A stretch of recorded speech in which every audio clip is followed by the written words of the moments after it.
Oh, I got myself a late start today. I'm not really in any hurry to do anything. It's just, feels so... I was feeling lazy this morning. Well, not lazy. I mean, I actually did get a lot of stuff done prior to getting this video started. But,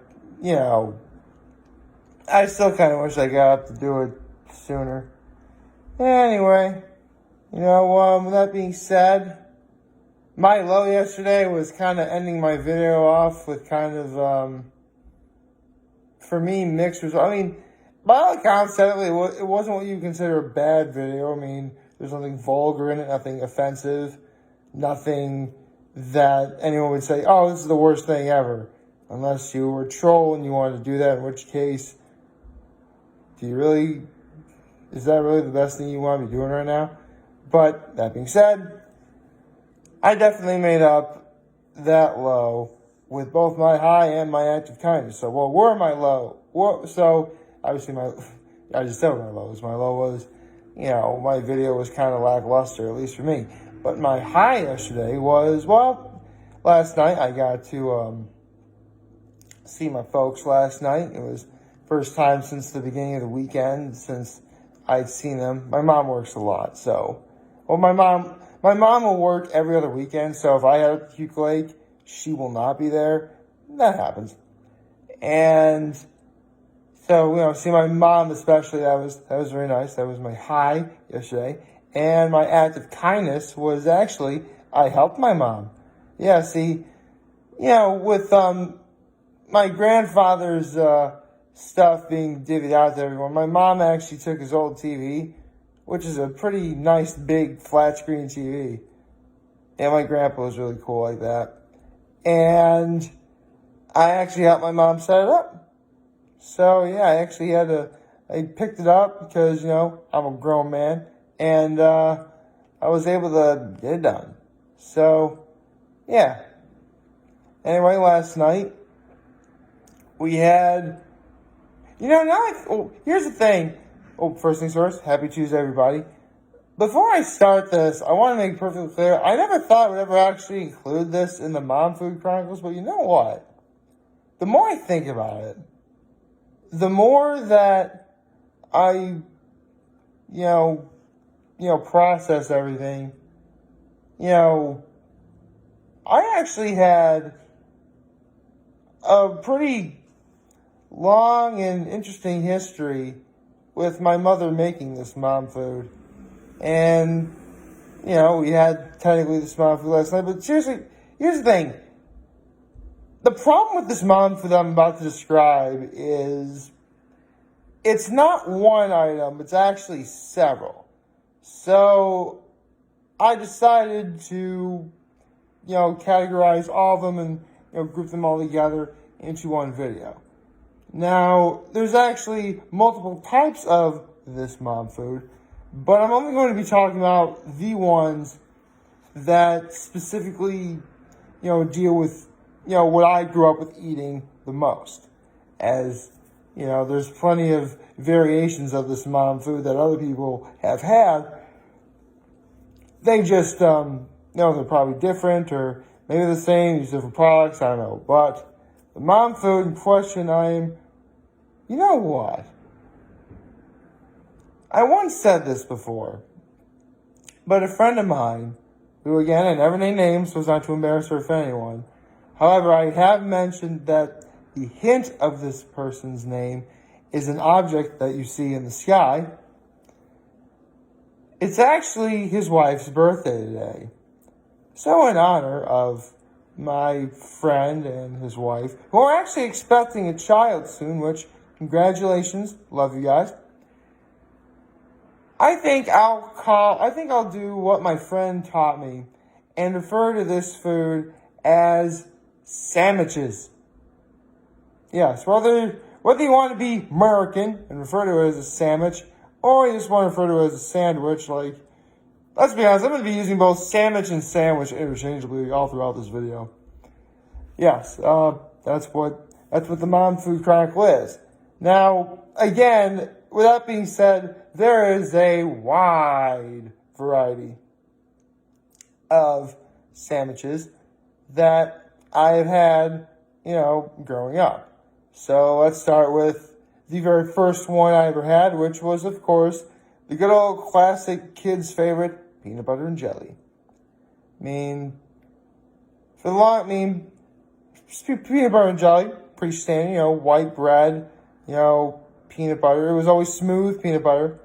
And, the jelly would always vary. For the most part, my mom would either have grape jelly or, raspberry jelly, or raspberry preserves, whatever you want to call them. And, they're very good. Maybe occasionally there was strawberry. But, for the most part, grape jelly, peanut butter, that's fine. Although, with peanut butter, that leads into the second sandwich that I want to talk about. And I actually had a really weird experience with this because, I had peanut butter and jelly for so long, I'm never going to be expecting anything else.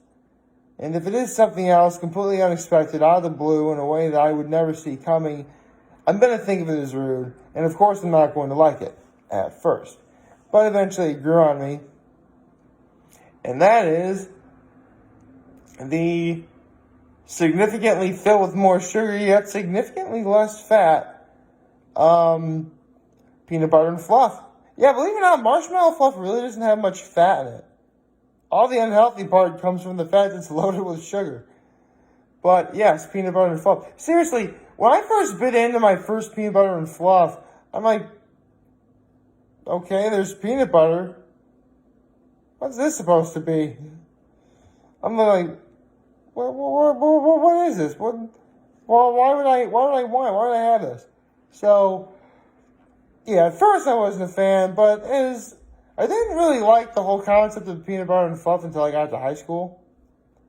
And, yeah, seriously, though, to go back to the peanut butter and jelly, I grew up believing that cafeteria food was nasty and therefore evil.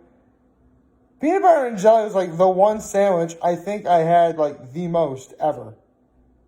Like, even now, even after like so many years, and I've had lots of other different sandwiches, obviously some more than others, yeah, I would still say peanut butter and jelly is the one I've had like the most.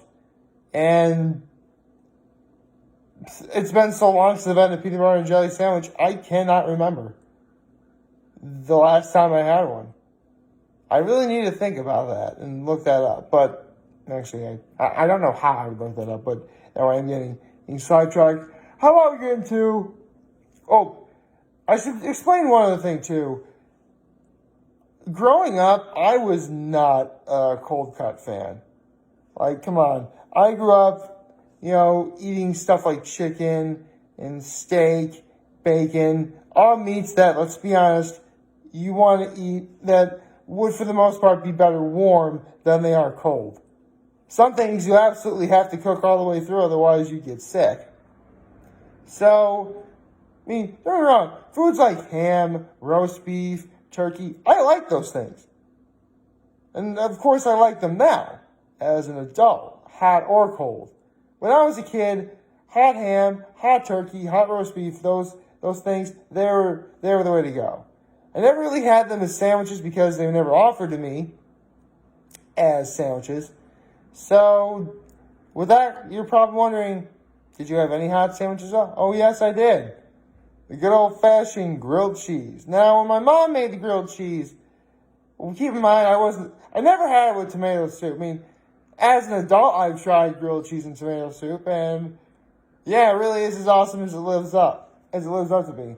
But when my mom made her grilled cheese, she would always use Velveeta, which I think this is before, I'm pretty sure the packaged cheese slices, they're like processed cheese that a lot of people wouldn't consider as cheese, were a thing long before I was born.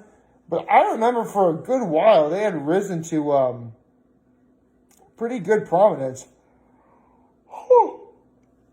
To the point where, it was the standard. My mom never made it that way, but,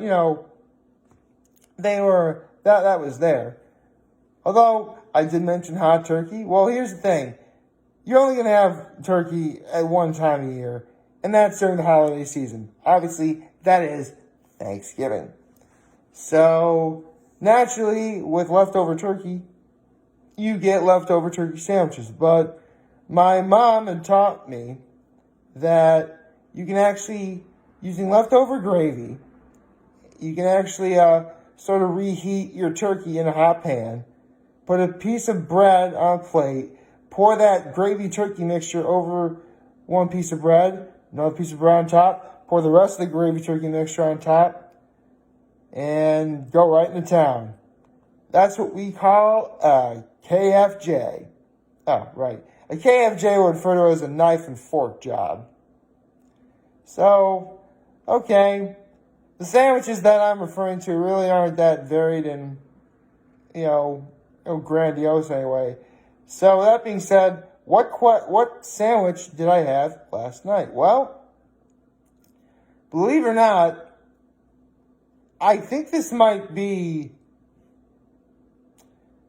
Here's the thing, I don't really want to say I have a favorite sandwich, but if there is ever a sandwich that I could make by myself, or if my mom was making the sandwich, I know for a fact she'd be able to reliably make for me no matter what the circumstances are.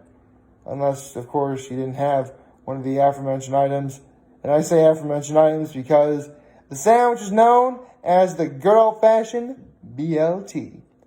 Now, I've talked about BLTs before doing these videos as a whole, but I never really talked them in the Mom Food Chronicles. Well, full disclosure, the first time I heard of a BLT was actually on TV. I once asked my father what a BLT is. It's simply bacon less tomato.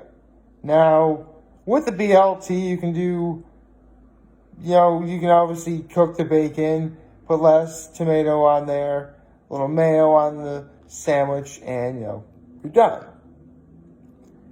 And that's pretty much what my mom did. Well, actually, I didn't really like mayo until, seriously, age 27 was the year I finally decided, cut loose and be like, you know what? I'm actually going to try more stuff. Seriously, here, to give you a brief rundown as to how drastic 27 was, 27 was the first time I ever actually tried blue cheese on wings. Seriously, before that, I just had the wings straight up, which of course is good, but you're going to have dipping sauce. You got to have blue cheese. Remember, kids, there's two kinds of people in this world. Those who have wings with blue cheese and those who are wrong. I am thankfully the former. Now, let's talk about BLTs. Now, that being said, growing up, my BLT was, bread, bacon, lettuce, tomato, boom, done. And for a long time, it actually did serve me well. I mean, to put things into perspective, I've said this before, I actually played football for Horseheads. And, with football at the beginning of the season, you have 2-a-days or double sessions. You have a practice in the morning, wait a couple hours, and you have a practice into the afternoon. But during that time, you got to have some kind of a lunch. And so, for the most part, BLTs were my go-to for a lunch, for 2-a-day sessions with some water. I'm not kidding. That was my go-to lunch. And not that I would actually say you go do this, but I'm sure if you were to ask like a food scientist or a food expert as to what foods would be okay to have during 2-a-days, a BLT, I don't think would be out of the realm of possibility. I mean, think about it. You have, carbs in the bread. You have, vegetables and fruits and, the lettuce and tomato respectively. You have protein in the bacon. And, with 2-a-days, it's going to be hot, because again, this is August, which it's hot, it's humid, it's awful, and it's just not everyone's favorite thing to do. And there's plenty of salt in bacon, and that can help you sort of, retain moisture. So, help you get through, the rest of the 2-a-days. So, yeah. Seriously, I really think a BLT may be the perfect thing to have for, a light lunch during 2-a-day sessions in football. And keep in mind, when I had it, I didn't have it with mayo. So maybe that extra fat would provide some energy. But looking back, I'm glad I had it when I did. So, yeah. You now know a mom food that I grew up liking. And don't get me wrong, there's other sandwiches I've had over the years that, I've made on my own. Like, whenever my mom had, leftover meatloaf, I made a sandwich out of that. But I specifically talked about, the main sandwiches that I had growing up that, that my mom made for me. Because, again, it's a mom food. These are foods that I grew up having that my mom made for me. And I'm sure there's plenty of sandwich-related foods that your mom made for you as well. Honestly, if you were to think back on it, there's a lot of stuff that your mom made for you. Or maybe it was your dad. Or your aunt, your uncle, your grandparents, maybe a sibling perhaps, a neighbor. Who knows? I can tell you this. Having a BLT last night with my folks, even though technically I was at my folks' place, I felt right at home. Like, favorite, share, hit the subscribe button, follow me on social media, turn notifications on YouTube. I'm very humble to do this video for you guys watching. Hopefully you have a wonderful, wonderful Tuesday. And remember, if you guys want to talk or chat, I'm here to lend an ear and I'll always be back. Take care and make good choices. See ya and have a wonderful Tuesday.